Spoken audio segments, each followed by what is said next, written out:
दोस्तों नमस्ते। इस वीडियो में अक्षय तृतीया पर व्रत पूजा विधि कथा सुनाऊंगा।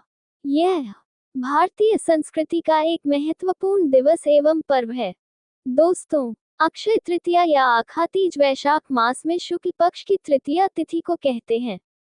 पौराणिक ग्रंथों के अनुसार इस दिन जो भी शुभ कार्य किए जाते हैं उनका अक्षय फल मिलता है। इसी कारण इसे अक्षय तृतीया कहा जाता है। वैसे तो सभी 12 महीनों की शुक्ल पक्षीय तृतीया शुभ होती है, किंतु वैशाख माह की तिथि स्वयंसिद्ध मुहूर्तों में मानी गई है। इसके अन्य नाम आखा तीज, अक्षय तीज भी कहते हैं। दोस्तों, अक्षय तृतीया का सर्वसिद्ध मुहूर्त के रूप में भी विशेष महत्व है। मान्यता है कि इस दिन बिना कोई पंचांग देखे कोई भी शुभ व मांगलिक कार्य जैसे विवाह, गृह प्रवेश, वस्त्र आभूषणों की खरीदारी या घर, भूखंड, वाहन आदि की खरीदारी से संबंधित कार्य किए जा सकते हैं। नवीन वस्त्र, आभूषण आदि धारण करने और नई संस्था, समाज आदि की स्थापना या उद्घाटन का कार्य श्रेष्ठ माना जाता है। पुराणों में लिखा है कि इस दिन पितरों को किया गया तर्पण तथा पिंडदान अथवा किसी और प्रकार का दान अक्षय फल प्रदान करता है। इस दिन गंगा स्नान करने से तथा भगवत पूजन से समस्त पाप नष्ट हो जाते हैं। यहाँ तक कि इस दिन किया गया जप, तप, हवन, स्वाध्याय और दान भी अक्षय हो जाता है। ये तिथि यदि सोमवार तथा रोहिणी नक्षत्र के दिन आए तो इस दिन किए गए दान, जप, तप का फल बहुत अधिक बढ़ जाता है। इसके अतिरिक्त यदि ये तृतीया मध्याह्न से पहले शुरू होकर प्रदोष काल तक रहे तो बहुत ही श्रेष्ठ मानी जाती है। ये भी माना जाता है कि आज के दिन मनुष्य अपने या स्वजनों द्वारा किए गए जाने अनजाने अपराधों की सच्चे मन से ईश्वर से क्षमा प्रार्थना करे तो भगवान उसके अपराधों को क्षमा कर देते हैं और उसे सद्गुण प्रदान करते हैं। अतः आज के दिन अपने दुर्गुणों को भगवान के चरणों में सदा के लिए अर्पित कर उनसे सद्गुणों का वरदान मांगने की परंपरा भी है। हालांकि श्रीमद् भगवत गीता के अध्याय 16 के श्लोक 23 व 24 में गीता ज्ञानदाता स्पष्ट रूप से निर्देशित देते हुए कहता है कि जो साधक शास्त्रों में वर्णित भक्ति की क्रियाओं के अतिरिक्त कोई अन्य साधना व क्रियाएं करते हैं, उनको न सुख की प्राप्ति होती है, न उनको सिद्धि की प्राप्ति होती है और न ही उनको मोक्ष की प्राप्ति होती है, अर्थात यह व्यर्थ की पूजा है। साधक को वे सभी क्रियाओं का परित्याग कर देना चाहिए जो गीता तथा वेदों अर्थात प्रभुदत्त शास्त्रों में वर्णित नहीं है। दोस्तों, अक्षय तृतीया के दिन ब्रह्म मुहूर्त में उठकर समुद्र व गंगा स्नान करके और शांतचित होकर भगवान विष्णु की विधि विधान से पूजा करने का प्रावधान है। नैवेद्य में जौ व गेहूं का सत्तू, ककड़ी और चने की दाल अर्पित किया जाता है। तत्पश्चात फल, फूल, पात्र तथा वस्त्र आदि दान करके ब्राह्मणों को दक्षिणा दी जाती है। ब्राह्मण को भोजन करवाना कल्याणकारी समझा जाता है। मान्यता है कि इस दिन सत्तू अवश्य खाना चाहिए तथा नए वस्त्र और आभूषण पहनने चाहिए। गौ, भूमि, स्वर्ण पात्र इत्यादि का दान भी इस दिन किया जाता है। ये तिथि वसंत ऋतु के अंत और ग्रीष्म ऋतु का प्रारंभ का दिन भी है, इसलिए अक्षय तृतीया के दिन जल से भरे घड़े, कुल्हड़, सकोरे, पंखे, खदाउन, छाता, चावल, नमक, घी, खरबूजा, ककड़ी, शक्कर, साग, इमली, सत्तू आदि गर्मी में लाभकारी वस्तुओं का दान पुण्यकारी माना गया है। इस दान के पीछे ये लोक विश्वास है कि इस दिन जिन जिन वस्तुओं का दान किया जाएगा वे समस्त वस्तुएं स्वर्ग व अगले जन्म में प्राप्त होगी। इस दिन लक्ष्मी नारायण की पूजा श्वेत कमल अथवा श्वेत पाटल, गुलाब व पीले पाटल से करनी चाहिए। सर्वत्र शुक्ल पुष्पाणि प्रशस्तानि सदार्चने दान काले च सर्वत्र मंत्र में मुदिरयेत। दोस्तों, अर्थात सभी महीनों की तृतीया में श्वेत पुष्प से किया गया पूजन प्रशंसनीय माना गया है। ऐसी भी मान्यता है कि अक्षय तृतीया पर अपने अच्छे आचरण और सद्गुणों से दूसरों का आशीर्वाद लेना अक्षय रहता है। भगवान विष्णु और माता लक्ष्मी की पूजा विशेष फलदायी मानी गई है। इस दिन किया गया आचरण और सत्कर्म अक्षय रहता है। भविष्य पुराण के अनुसार इस तिथि की युगादि तिथियों में गणना होती है। सतयुग और त्रेतायुग का प्रारंभ इसी तिथि से हुआ है। भगवान विष्णु ने नर, नारायण, हयग्रीव और परशुराम जी का अवतरण भी इसी तिथि को हुआ था। ब्रह्मा जी के पुत्र अक्षय कुमार का आविर्भाव भी इसी दिन हुआ था। इस दिन श्री बद्रीनाथ जी की प्रतिमा स्थापित कर पूजा की जाती है और श्री लक्ष्मी नारायण के दर्शन किए जाते हैं। प्रसिद्ध तीर्थ स्थल बद्रीनारायण के कपाट भी इसी तिथि से ही पुनः खुलते हैं। वृंदावन स्थित श्री बांके बिहारी जी मंदिर में भी केवल इसी दिन श्री विग्रह के चरण दर्शन होते हैं, अन्यथा वे पूरे वर्ष वस्त्रों से ढके रहते हैं। जी एम हिंगी के अनुसार तृतीया 41 घटी 21 पल होती है तथा धर्म सिंधु एवं निर्णय सिंधु ग्रंथ के अनुसार अक्षय तृतीया 6 घटी से अधिक होना चाहिए।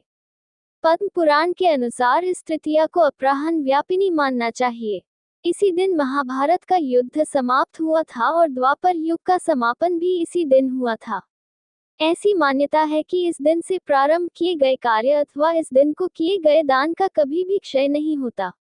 दोस्तों, मदनरत्न के अनुसार अस्या तिथोक्षयमुर्पति हुत्न दत्तम तेनाक्षयति कथिता मुनिभिस्तृतीया उद्दिश्य दैवत पितृन् क्रियते मनुष्यः तच्च अक्षयम भवति भारत सर्वमेव। दोस्तों, अक्षय तृतीया की अनेक व्रत कथाएं प्रचलित हैं। ऐसी ही एक कथा के अनुसार प्राचीन काल में एक धर्मदास नामक वैश्य था। उसकी सदाचार, देव और ब्राह्मणों के प्रति बहुत श्रद्धा थी।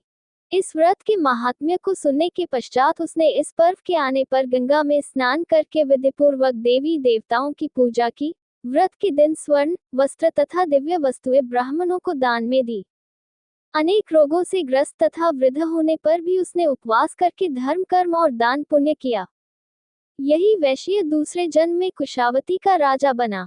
कहते हैं कि अक्षय तृतीया के दिन किए गए दान व पूजन के कारण वह बहुत धनी प्रतापी बना। वह इतना धनी और प्रतापी राजा था कि त्रिदेव तक उसकी सभा में अक्षय तृतीया के दिन ब्राह्मण का वेश धारण करके उसके महायज्ञ में सम्मिलित होते थे। अपनी श्रद्धा और भक्ति का उसे कभी घमंड नहीं हुआ और महान वैभवशाली होने पर भी वह धर्म मार्ग से विचलित नहीं हुआ। माना जाता है कि यही राजा आगे चलकर राजा चंद्रगुप्त के रूप में जन्मा। दोस्तों, स्कंद पुराण और भविष्य पुराण में उल्लेख है कि वैशाख शुक्ल पक्ष की तृतीया को रेणुका के गर्भ से भगवान विष्णु ने परशुराम रूप में जन्म लिया। कोंकण और चिपलून के परशुराम मंदिरों में इस तिथि को परशुराम जयंती बड़ी धूमधाम से मनाई जाती है। दक्षिण भारत में परशुराम जयंती को विशेष महत्व दिया जाता है। परशुराम जयंती होने के कारण इस तिथि में भगवान परशुराम के आविर्भाव की कथा भी सुनी जाती है। इस दिन परशुराम जी की पूजा करके उन्हें अर्घ्य देने का बड़ा महात्म्य माना गया है। सौभाग्यवती स्त्रियां और कुंवारी कन्याएं इस दिन गौरी पूजा करके मिठाई, फल और भीगे हुए चने बांटती हैं। गौरी पार्वती की पूजा करके धातु या मिट्टी के कलश में जल, फल, फूल, तिल, अन्न आदि लेकर दान करती हैं। मान्यता है कि इसी दिन जन्म से ब्राह्मण और कर्म से क्षत्रिय भृगुवंशी परशुराम का जन्म हुआ था। एक कथा के अनुसार परशुराम की माता और विश्वामित्र की माता के पूजन के उपरांत प्रसाद देते समय ऋषि ने प्रसाद परिवर्तित कर दे दिया था, जिसके प्रभाव से परशुराम ब्राह्मण होते हुए भी क्षत्रिय स्वभाव के थे और क्षत्रिय पुत्र होने पर भी विश्वामित्र ब्रह्मर्षि कहलाए। उल्लेख है कि सीता स्वयंवर के समय परशुराम जी अपना धनुष बाण श्री राम को समर्पित कर सन्यासी का जीवन बिताने अन्यत्र चले गए। अपने साथ एक परशु रखते थे, तभी उनका नाम परशुराम पड़ा। दोस्तों, जैन धर्म में अक्षय तृतीया का महत्व है। तीर्थंकर आदिनाथ को प्रथम आहार देते राजा श्रेयांस। अजमेर जैन मंदिर जैन धर्मावलंबियों का महान धार्मिक पर्व है। इस दिन जैन धर्म के प्रथम तीर्थंकर श्री ऋषभदेव भगवान ने 1 वर्ष की पूर्ण तपस्या करने के पश्चात इक्षु षोडशी गन्ने रस से पारायण किया था। जैन धर्म के प्रथम तीर्थकर श्री आदिनाथ भगवान ने सत्य व हिंसा का प्रचार करने एवं अपने कर्म बंधनों को तोड़ने के लिए संसार के भौतिक एवं पारिवारिक सुखों का त्याग कर जैन वैराग्य अंगीकार कर लिया। सत्य और अहिंसा के प्रचार करते करते आदिनाथ प्रभु हस्तिनापुर गजपुर पधारे, जहां इनके पौत्र सोमयश का शासन था। प्रभु का आगमन सुनकर संपूर्ण नगर दर्शनार्थ उमड़ पड़ा। सोमप्रभु के पुत्र राजकुमार श्रेयांस कुमार ने प्रभु को देखकर उसने आदिनाथ को पहचान लिया और तत्काल शुद्ध आहार के रूप में प्रभु को गन्ने का रस दिया, जिससे आदिनाथ ने व्रत का पारायण किया। जैन धर्मावलंबियों का मानना है कि गन्ने के रस को इक्षुरस भी कहते हैं, इस कारण ये दिन इक्षु तृतीया एवं अक्षय तृतीया के नाम से विख्यात हो गया। दोस्तों, भगवान श्री आदिनाथ ने लगभग 400 दिवस की तपस्या के पश्चात पारायण किया था। ये लंबी तपस्या 1 वर्ष से अधिक समय की थी, अतः जैन धर्म में इसे वर्षीतप से संबोधित किया जाता है। आज भी जैन धर्मावलंबी वर्षीतप की आराधना कर अपने को धन्य समझते हैं। ये तपस्या प्रति वर्ष कार्तिक के कृष्ण पक्ष की अष्टमी से आरंभ होती है और दूसरे वर्ष वैशाख के शुक्ल पक्ष की अक्षय तृतीया के दिन पारायण कर पूर्ण की जाती है। तपस्या आरंभ करने से पूर्व इस बात का पूर्ण ध्यान रखा जाता है कि प्रति मास की 14 को उपवास करना आवश्यक होता है। इस प्रकार का वर्षीतप करीबन 13 मास और 10 दिन का हो जाता है। उपवास में केवल गर्म पानी का सेवन किया जाता है। भारतवर्ष में इस प्रकार की वर्षी तपश्चर्या करने वालों की संख्या हजारों तक पहुंच जाती है। ये तपस्या धार्मिक दृष्टिकोण से अत्यंत ही महत्वपूर्ण है, वहीं आरोग्य जीवन बिताने के लिए भी उपयोगी है। संयम जीवन यापन करने के लिए इस प्रकार की धार्मिक क्रिया करने से मन को शांत, विचारों में शुद्धता, धार्मिक प्रवृत्तियों में रुचि और कर्मों को काटने में सहयोग मिलता है। इसी कारण इस अक्षय तृतीया का जैन धर्म में विशेष धार्मिक महत्व समझा जाता है। मन, वचन एवं श्रद्धा से वर्षीतप करने वाले को महान समझा जाता है। दोस्तों, सांस्कृतिक रूप से इस दिन से ब्याह परिण्य करने का आरंभ हो जाता है। बड़े वृद्ध अपने पुत्र पुत्रियों के लगन का मांगलिक कार्य आरंभ कर देते हैं।